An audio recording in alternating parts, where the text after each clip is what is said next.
नमस्कार। परीक्षा मित्र के इस YouTube चैनल पर आप सभी का एक बार फिर से हार्दिक स्वागत है। लास्ट वीडियो में अपन ने मूल अधिकारों के बारे में देखा था। मूल अधिकार अपन ने स्टार्ट किए थे, अधिकारों की डेफिनेशन समझी थी अपन ने, जैसे प्राकृतिक अधिकार क्या होते हैं, संवैधानिक अधिकार क्या होते हैं, कानूनी अधिकार क्या होते हैं, इनके बारे में अपन ने समझने का प्रयास किया था। फिर अपन ने आर्टिकल 12, 13 देखे। उसके बाद मैंने आपको बताया कि जो 6 मौलिक अधिकार वर्तमान में अपने संविधान में है, उसमें पहला मौलिक अधिकार है समानता का अधिकार या समता का अधिकार। समानता और समता के वर्ड में अपन ने अंतर भी समझा कि दोनों में मूलभूत अंतर क्या होता है। ठीक है, आज अपन चर्चा करने जा रहे हैं, ये है आर्टिकल 15।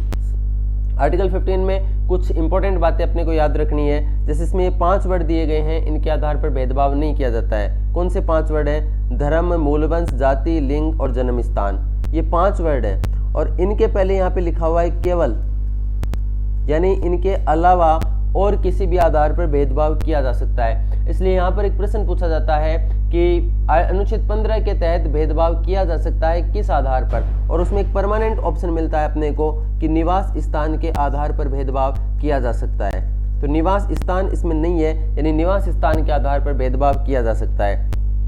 5 वर्ड अपने को याद रखने हैं कि धर्म, मूलवंश, जाति, लिंग और जन्म स्थान के आधार पर भेदभाव नहीं किया जाएगा। यह आर्टिकल 15(1) है। 15(2) ये कहता है कि निजी संस्थाओं, होटल, भोजनालय, मंदिर, सार्वजनिक तालाब, कुएं आदि पर भी धर्म, मूलवंश, जाति, लिंग, जन्म स्थान के आधार पर भेदभाव नहीं किया जाएगा। यदि अपन सीधे शब्दों में बात करें तो आर्टिकल जो 15(1) है, ये राज्य को निर्देश दे रहा है कि राज्य इन आधारों पर भेदभाव नहीं करेगा, और ये एक नागरिक को दूसरे नागरिक के प्रति अधिकार दे रहा है कि एक नागरिक अन्य नागरिक के साथ में इन आधारों पर भेदभाव नहीं करेगा। फिर इसके बाद में इनको अपवाद बोलते हैं आगे के आर्टिकल को, लेकिन वास्तव में ये अपवाद नहीं है। ये जो अपवाद इसलिए नहीं है कि संविधान में यहाँ पर समानता का अधिकार नहीं लिखा है, यहाँ पे समता का अधिकार आता है। हिंदी में लिखा हुआ वर्ड समता, और समानता समता में क्या अंतर होता है वो मैंने लास्ट क्लास जो ली थी मूल अधिकार की, उसमें मैंने बताया था। तो आर्टिकल 15(3) ये कहता है कि राज्य महिलाओं और बच्चों के कल्याण के लिए विशेष योजनाएं या कार्यक्रम बना सकता है, यानी विशेष प्रबंध कर सकता है, विशेष उपबंध कर सकता है राज्य महिलाओं व बच्चों के लिए। तो यहाँ पर क्या कहा गया है कि लिंग के आधार पर भेदभाव नहीं किया जाएगा, और यहाँ पर लिंग के आधार पर भेदभाव किया जा रहा है, इसलिए इसको अपवाद कहा जाता है। लेकिन वास्तव में ये न्याय की स्थापना है, सामाजिक न्याय की स्थापना है, समता की स्थापना है। अगला आर्टिकल कहता है कि राज्य सामाजिक व शैक्षणिक रूप से पिछड़े वर्गों के लिए विशेष योजनाएं बना सकता है। यहाँ पर महिलाओं और बच्चों के कल्याण की बात है, और फिर सामाजिक शैक्षणिक रूप से पिछड़े वर्गों की बात है। सामाजिक व शैक्षणिक रूप से पिछड़े वर्गों के लिए शिक्षण संस्थानों में आरक्षण की भी व्यवस्था की गई है।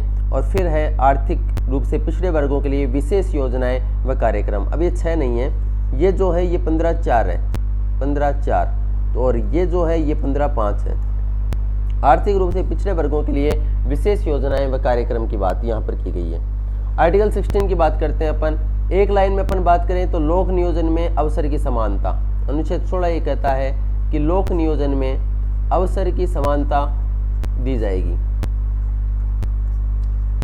लोक नियोजन में अवसर की समानता का मतलब है कि होता क्या है कि कल्याणकारी जो राज्य होते हैं, जैसे जैसे राज्य आगे बढ़ता है कल्याणकारी योजनाएं आती हैं, जैसे राज्य ग्रोथ करता है, पैसा आता है, तो सामाजिक कल्याण की योजनाएं चलती हैं, तो ज़्यादा अवसर सृजित होते हैं, नौकरियों के ज़्यादा अवसर मिलते हैं। तो ज़्यादा अवसर मिलेंगे तो उनमें भेदभाव नहीं किया जाएगा। तो यहाँ पे केवल सरकारी उपक्रमों की बात की जा रही है कि लोक नियोजन में अवसर की समानता है, निजी क्षेत्र के बारे में नहीं है यहाँ पर। ठीक है, तो लोक नियोजन में राज्य सभी को समान अवसर उपलब्ध कराएगा, यानी भेदभाव नहीं करेगा। किन आधारों पर? तो 5 आधार तो जो अनुच्छेद 15 में अपन ने देखे हैं, धर्म, मूलवंश, जाति, लिंग, जन्म स्थान है। 6वां आधार एक और है, यहाँ पर निवास स्थान के आधार पर भेदभाव नहीं किया जाएगा। आगे है कि निवास स्थान के आधार पर नहीं किया जाएगा, लेकिन 16(3) में ये कह दिया गया है कि निवास के आधार पर भेदभाव किया जा सकता है। ठीक है, निवास के आधार पर भेदभाव किया जा सकते हैं, आर्टिकल 16(3) कह देता है। फिर मैटर आता है पदोन्नति में आरक्षण का। पदोन्नति में आरक्षण क्या होता है कि रिजर्वेशन, एक तो जब नौकरी लगते हैं अपन, जब कोई वैकेंसी आती है तो उस टाइम पर आप रिजर्वेशन को ले लीजिए, या फिर बाद में प्रमोशन होता है तब आप आरक्षण दिया जाए, या दोनों स्थितियों में दिया जाए। ये एक मुद्दा है कि प्रमोशन में आरक्षण मिलना चाहिए, पदोन्नति में आरक्षण मिलना चाहिए, या पहले जब वैकेंसीज आती हैं उस टाइम पर इस आरक्षण का लाभ ले लिया जाए। तो यहाँ पर कहा गया है कि बैकलॉग को भरने के लिए आरक्षण की सीमा 50% से ज़्यादा हो सकती है। बैकलॉग क्या होता है? मान लीजिए कोई वैकेंसी आई थी, इसमें 500 पोस्ट थी और 500 में 100 पोस्ट थी, ये रिजर्व थी, ठीक है, आरक्षित थी किसी वर्ग के लिए, SC ST या किसी अन्य वर्ग के लिए ये आरक्षित थी।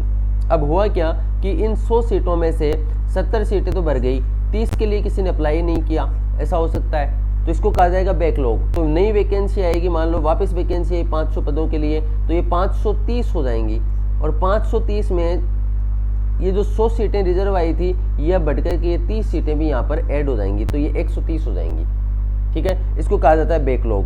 तो बैकलॉग में 50% से ज़्यादा सीटें नहीं बढ़ सकती हैं। इसका क्या मतलब है कि आपने वैकेंसी निकाली है 500, तो ये अधिकतम 250 से ज़्यादा नहीं हो सकती है। यहाँ पर हालांकि 130 ही अपनी कैलकुलेशन के अनुसार, लेकिन अधिकतम कितनी हो सकती है? 250 आरक्षित सीटें हो सकती हैं, क्योंकि अब और ऐड हो जाएंगी इसमें, तो 50% से ज़्यादा सीमा नहीं हो सकती है। राज्य द्वारा संचालित धार्मिक संस्थाओं में उसी धर्म के लिए स्थान आरक्षित किए जा सकते हैं। अगर कोई धार्मिक संस्थान है और उसमें कोई वैकेंसी निकाली गई है, देवस्थान में कोई वैकेंसी निकाली गई है, तो वो धर्म के आधार पर सीटें आरक्षित रख सकता है। जैसे किसी मंदिर के लिए वैकेंसी निकाली गई है, तो मंदिर में हिंदू धर्म के लिए स्थान आरक्षित रखे जा सकते हैं। मुस्लिम किसी मस्जिद में वैकेंसी निकाली गई है, तो वहाँ पर मस्जिदों के लिए यानी मुसलमानों के लिए आरक्षित रखा जा सकता है। तो धर्म के अनुसार यहाँ पे स्थान आरक्षित किए जा सकते हैं। आर्थिक रूप से पिछड़े वर्गों के लिए आरक्षण का मुद्दा, इसको अपन डिटेल में देखते हैं थोड़ा। आर्थिक रूप से पिछड़े वर्गों के लिए आरक्षण का जो मुद्दा है, इसमें इंदिरा साहनीवाद 1992 बड़ा फेमस है, ठीक है। सुप्रीम कोर्ट ने निर्णय दिया इसमें कि आरक्षण की अधिकतम सीमा 50% हो सकती है और ओबीसी के लिए क्रीमी लेयर की अवधारणा को लागू किया गया। क्रीमी लेयर की अवधारणा क्या होती है कि यदि इनकम टैक्स दिया जाता है, आयकर दिया जाता है, तो वो ओबीसी का कैंडिडेट भी काउंट होगा जनरल में, ठीक है, वो भी जनरल में काउंट होगा। और यदि वो इनकम टैक्स पे नहीं करता है तो वो इसका लाभ ले सकता है। ये है क्रीमी लेयर, यानी यदि ओबीसी का कोई कैंडिडेट है और वो इनकम टैक्स पे कर रहा है तो इसका मतलब वो जनरल में है, ओबीसी में नहीं है।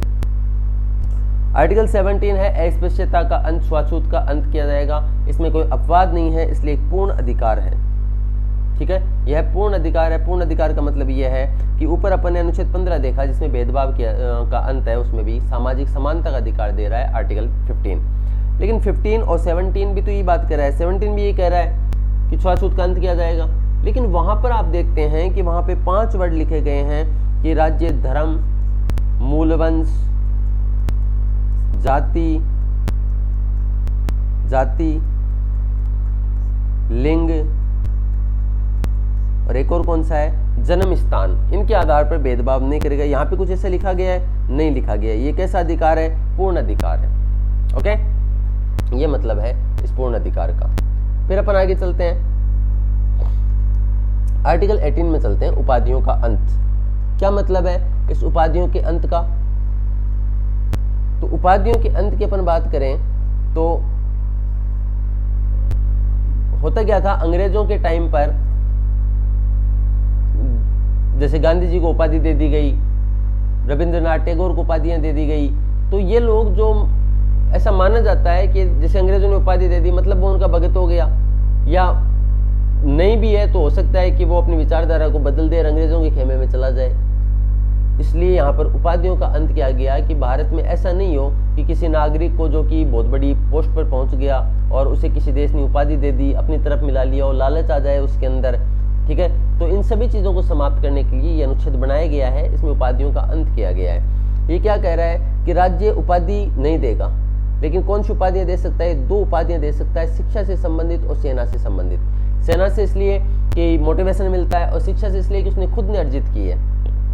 शिक्षा की उपाधि जैसे किसी ने MBBS कर ली, उसने पढ़ करके डॉक्टर बनाया, किसी ने इंजीनियरिंग कर ली, BTech कर ली, वो इंजीनियर बन गया, ये उसकी शैक्षणिक उपाधि है, उसने खुद ने प्राप्त की है, खुद की मेहनत से प्राप्त की है।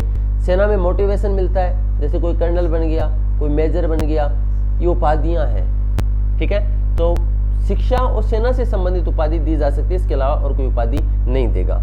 आगे ये कह रहा है कि ना ही किसी अन्य देश से उपाधि लेगा, लेकिन फिर अपन देखते हैं कि कई बार आप देखते हैं अभी जैसे अफगानिस्तान ने नरेंद्र मोदी को वहाँ का सबसे बड़ा पुरस्कार दिया, गार्ड ऑफ ऑनर करके, तो ये बड़े बड़े पुरस्कार अपने देश के लोग फिर क्यों लेकर के आते हैं? तो ऐसा ली जा सकती है, उपाधि भी ली जा सकती है, लेकिन राष्ट्रपति की पहले अनुमति लेनी आवश्यक होगी। भारतीय नागरिक जो सरकारी सेवा में है, राष्ट्रपति की पूर्व अनुमति में किसी अन्य देश से सम्मान ग्रहण कर सकता है। 1996 में सुप्रीम कोर्ट ने निर्णय दिया कि जो आप ये देखते हैं भारत रत्न, पद्मश्री, पद्म भूषण, पद्म विभूषण आदि जो उपाधियां हैं, ये वास्तव में उपाधियां नहीं है बल्कि सम्मान है, इसलिए इनके प्रयोग नाम के आगे या पीछे नहीं किया जा सकता है, लेकिन ये सम्मान है। ठीक है, ऐसा एक निर्णय दिया था। हालांकि ये नाम लगाए भी हैं, अपन देखते हैं कई बार आपने देखा होगा पद्मश्री फिर अपना नाम लिख लेते हैं, पद्म भूषण फिर अपना नाम लिख लेते हैं, तो ऐसा किया जा सकता है। लेकिन सुप्रीम कोर्ट ने एक निर्णय दिया था 96 में, तो इसमें इसने मना किया था कि नाम के आगे आप ये उपाधि नहीं लगा सकते हैं। ये अपना समानता का अधिकार था। ठीक है, समानता का अधिकार।